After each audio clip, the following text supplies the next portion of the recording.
Allez les amis, on est parti pour voir comment gérer ce type d'équation, donc des équations où x est dans un cosinus ou dans un sinus, sauf que cette fois-ci la solution, on vous la demande pas dans R, mais dans un intervalle particulier.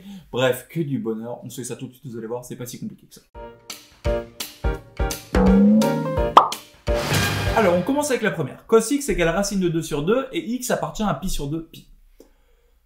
On est en train de bosser avec cosinus, on met nos angles, pi sur 3, ici pi sur 4, et ici pi sur 6. On remet les valeurs qu'on connaît, tac, tac, tac, tac, tac, tac, tac, tac, tac, tac, tac, tac, tac, tac, tac, 1, 2, 3, je mets tout à la racine, racine, racine, racine, et je divise tout par 2. Ok, ça c'est le minimum.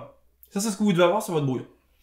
Je veux que cos de x soit égal à racine de 2 sur 2. Autrement dit, je veux que le nombre qui me donne racine de 2 sur 2, pardon, je veux que mon angle me donne un cosinus de racine de 2 sur 2. Or, là, à première vue, l'angle qui me donne ça, c'est pi sur 4. Donc, nous, ce qu'on va écrire, c'est tout simplement cosinus de x, c'est le même cosinus que pi sur 4, ce qui est vrai. Quand je vais à pi sur 4, j'arrive à racine de 2 sur 2, comme le cosinus de x. Et là, j'ai envie de simplifier, bam, bam, et dire, x égale pi sur 4.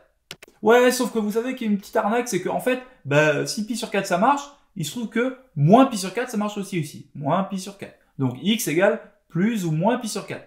Ah ouais, mais si je dois faire des tours en plus, ok, tu fais des tours en plus 2 k pi. Si vous avez suivi toutes les compétences, normalement jusque là c'est easy. Le problème, cette fois-ci on vous a dit où il est x. X il est pas n'importe où. Il est entre pi sur 2 et pi. Autrement dit, il est entre pi sur 2 ici et pi ici. Donc là, je suis désolé, hein, sur cette fraction-là, est-ce que on peut avoir un x tel que son cosinus soit égal à racine de 2 sur 2? Ben non.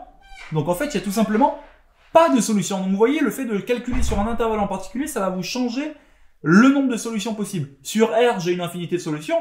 Sur cet intervalle-là, j'en ai tout simplement pas. Deuxième question. On recommence avec sinus. Allez, je mets mes valeurs. Donc cette fois-ci, je vais aller plus vite. Je sais que c'est les valeurs négatives.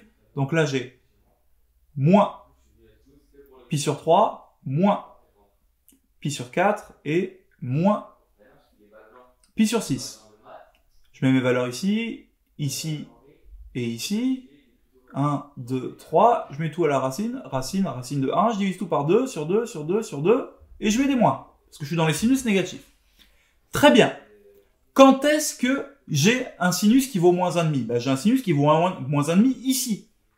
Pour cette valeur de l'angle, moins pi sur 6. Mais aussi sur cette valeur de là. Cette valeur de l'angle. Donc, moins 5 pi sur 6. Le problème, c'est que moi, je veux un x compris entre 3 pi et 4 pi. Donc, je peux pas me servir de ces deux angles. Il va falloir que je me dise, bon, je pars de là. Je fais pi, 2 pi, 3 pi. Donc, de ce point-là qui est 3 pi. Et je vais jusqu'à ce point-là qui est 0, mais qui est aussi 4 pi. Et maintenant, ces deux points-là, il va falloir que je trouve leur équivalent entre 3 pi et 4 pi. Bon, ce point-là, regardez, c'est moins 5 pi sur 6. Donc, ici, cette distance-là, elle vaut pi sur 6. Donc là, le point que j'ai, c'est 3 pi plus pi sur 6. Et de la même manière, ce point-là, c'est 4 pi moins pi sur 6. Donc 3 pi plus pi sur 6, 4 pi moins pi sur 6. Et là, j'ai bien mes deux valeurs qui me permettent d'avoir un sinus égal à moins 1,5. Ces exercices-là, ils sont pas si compliqués, mais il faut être ultra rigoureux, connaître son cercle. On vous en a mis plein en dessous, allez vous entraider, c'est cadeau, quelle idée.ac.